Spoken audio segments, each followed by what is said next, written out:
vient de signer le mémorandum d'entente pour la coopération décentralisée et donc les sujets et les axes qu'on a retenus sont la conclusion d'abord des pourparlers qu'on avait avant, mais également des visites entre les différents acteurs économiques de la région de Souss-Massa et de la région de Saint-Pedro. Donc, nous avons retenu comme grand axe d'abord l'agriculture et l'agro-industrie, puisque dans ce domaine il y a beaucoup de choses à faire et les acteurs sont, du départ, sont convaincus. La pêche maritime, je pense que notre région peut apporter une grande contribution aux acteurs qui exercent dans la région de Saint-Pedro. Le tourisme et l'artisanat, où il y a un grand potentiel là-bas qui doit être développé. Mais également, il y a nécessité, il y a une urgence de commencer la formation professionnelle. Donc là, il s'impose comme axe de coopération. Et l'université, les échanges universitaires. La région est en train de construire sa première université. Donc là également, avec l'expérience de notre président de l'université, il y a matière à travailler ensemble. Il y a également l'appui aux petites entreprises, puisque ça c'est une action qui va déjà commencer. Ils ont une Saint-Pedro initiative, nous avons Souss-Massa initiative, donc les acteurs se sont rencontrés et tout ce qui appuie bien sûr à d'autres entreprises. Il y a aussi le côté de changement climatique et énergie renouvelable. Et là, moi-même, Monsieur le Président, nous sommes inscrits dans les grandes orientations internationales et on s'est rencontrés dans beaucoup de forums sur les changements climatiques. Là également, il y a des expériences à échanger et un programme de coopération à mettre en place.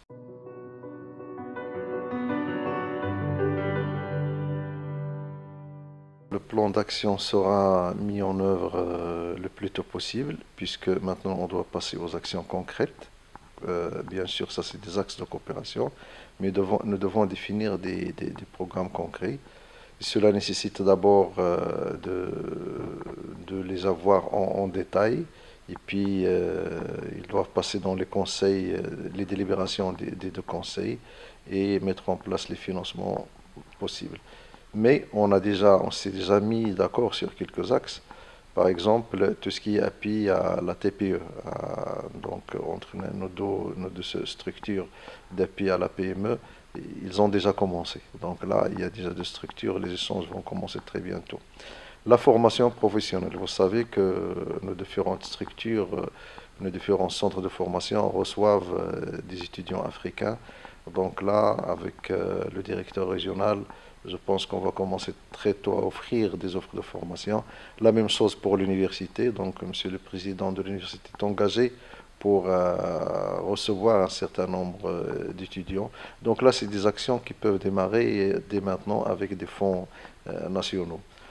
Mais bien sûr, d'autres axes, nous devrons échanger d'autres visites pour mettre en place des programmes précis. Il y aura bien sûr les échanges de visites. Par exemple, on a constaté que là-bas, en matière d'élevage, il n'y a encore rien qui est fait.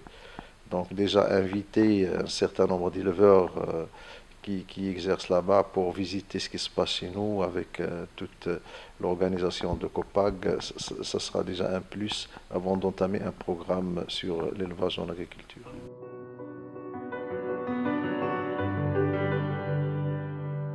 Je pense, et comme le pensent tous les membres de la délégation, ainsi que nos interlocuteurs au niveau de Saint-Pedro, que c'est une visite réussie sur tous les plans.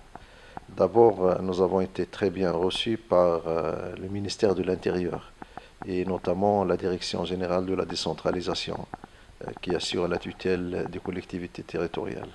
Au niveau de Saint-Pedro, nous avons rencontré tous les différents responsables. Le préfet en personne de la région de Saint-Pedro, bien sûr le conseil régional, plusieurs maires qu'on a rencontrés, qu'on a visités chez eux. Donc il y a eu l'adhésion de tout le monde. Et il y a le forum économique, je trouve très intéressant. Donc vous avez assisté à ce forum. Il y a eu beaucoup de participants. Les thématiques aussi sont très bien choisies. Donc il s'agit de la formation professionnelle et de la formation universitaire. Il s'agit des axes économiques dont j'ai parlé, l'agriculture, le tourisme et la pêche.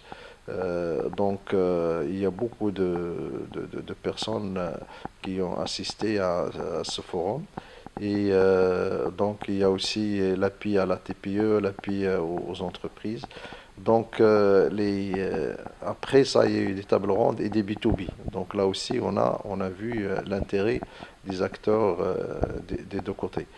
Donc c'est ça qui va assurer, outre notre coopération décentralisée, qui est une coopération très volontariste entre politiciens, mais il y a les acteurs économiques qui sont également engagés. Nous avons également visité le port de Saint-Pedro, qui est un port très bien, qui a de l'expérience dans l'exportation, où les acteurs, d'ailleurs, nous avons rencontré également le DG de ce port qui est très engagé pour avoir des liens avec le port d'Agadir. Donc tout ça augure à une coopération qui sera fructueuse dans l'avenir. Là, on a visité une commune où il y a de très belles structures de tourisme, mais également de la pêche artisanale. Le maire de cette commune, c'est Beribi, a demandé jumelage avec une commune similaire. Je pense que nous avons beaucoup de communes qui ont les mêmes activités, notamment Tarazout, Imsouane, donc qui ont les activités à la fois de pêche et de tourisme. Là également, nous allons les mettre en contact pour du jumelage entre communes.